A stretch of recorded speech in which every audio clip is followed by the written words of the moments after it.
ગુજરાતભરમાં આજથી 3 દિવસ માટે નેફ્રોલોજીસ્ટ હડતાલ પર ઉતર્યા છે. તો ડાયાલિસિસ સેન્ટરના માલિકો કલેક્ટર કચેરીએ પહોંચ્યા હતા અને ભાવ વધારો પાછો ખેંચવા રજૂઆત પણ કરાઈ હતી.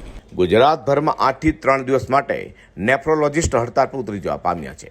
ડાયાલિસિસ ડોક્ટરો દ્વારા હડતાલ પડાતા દર્દીઓને ભારે હાલાકીનો સામનો કરવો પડ્યો હતો.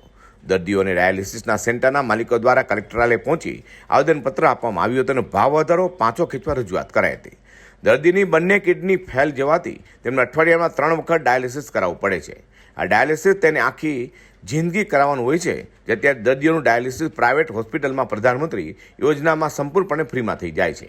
આ ડાયાલિસિસ દરમિયાન સતત નેફ્રોલોજીસ્ટ કન્સલ્ટન્ટ્સ પણ ફ્રીમાં મળે છે, જેના કારણે PMJY હેઠળ સારવાર માટે નેફ્રો વિભાગને અન્યની રાવ છે. 8 વર્ષથી ડાયાલિસિસની સારવાર માટે ખર્ચમાં કોઈ વધારો કર્યો નથી. ડાયાલિસિસનો દર 17% ઘટાડીને 2000થી 1650 રૂપિયા કરાયો છે. તેમજ અન્ય રાજ્ય કરતાં ગુજરાતના દર ઓછા છે, જેમાં રાજસ્થાન, છત્તીસગઢ અને અન્ય રાજ્યોમાં 2100 રૂપિયા પાય છે. તેમજ PMJY માટે NHA ગાઈડલાઇનમાં 2200 રૂપિયા ચાર્જની જોગવાઈ છે, તેમ પણ તેમણે કહ્યું હતું. મારું નામ વિપુલસિંહ રમેશસિંહ ઠાકોર છે. હું સાઉથ ગુજરાત ડાયાલિસિસ ટેકનિશિયન એસોસિએશનના પ્રેસિડેન્ટ છું તો સમગ્ર. અને 11 એપ્રિલ પછી સરકારે સડનલી ડાયાલિસિસના રેટમાં 2300માંથી સીધા 1950 રેટ કર્યા અને તેમાંથી તો 300 રૂપિયા પેશન્ટને અમારે ટ્રાવેલ એલાઉન્સ આપવાના, તો 1650 રેટમાં હોસ્પિટલ સંસ્થાઓને ચલાવવાનું ઘણું અશક્ય છે અને એમાં આ રેટમાં ગુણવત્તાભર્યું ડાયાલિસિસ પ્રોવાઈડ કરવાનું પણ ઘણું અશક્ય છે.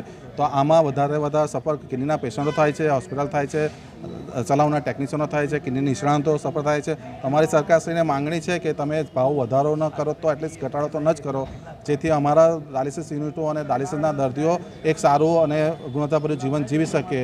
કારણ કે દર તો દર બધી વસ્તુના ભાવ વધે છે, અમારી પ્રોડક્ટ્સના ભાવ વધે છે, તો પછી આ ઘટાડો અમે કેવી રીતના સહીશું? સંસ્થાઓ, હોસ્પિટલ કેવી રીતના સહન કરી શકશે?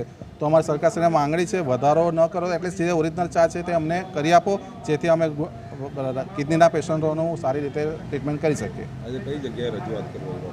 અમે કલેક્ટર કચેરીમાં કલેક્ટર સાહેબને રજૂઆત કરાવ્યા છે અને એમને આવેદનપત્ર આપ્યું છે અને એ લોકોએ અમારું વાત સાંભળી છે કલેક્ટર સાહેબને કે અને એ આવેદનપત્ર હેલ્થ મિનિસ્ટર સુધી પહોંચાડશે અને અમને પોઝિટિવ રિસ્પોન્સ મળે તેવી આશા અમે રાખીએ છીએ ગવર્મેન્ટ.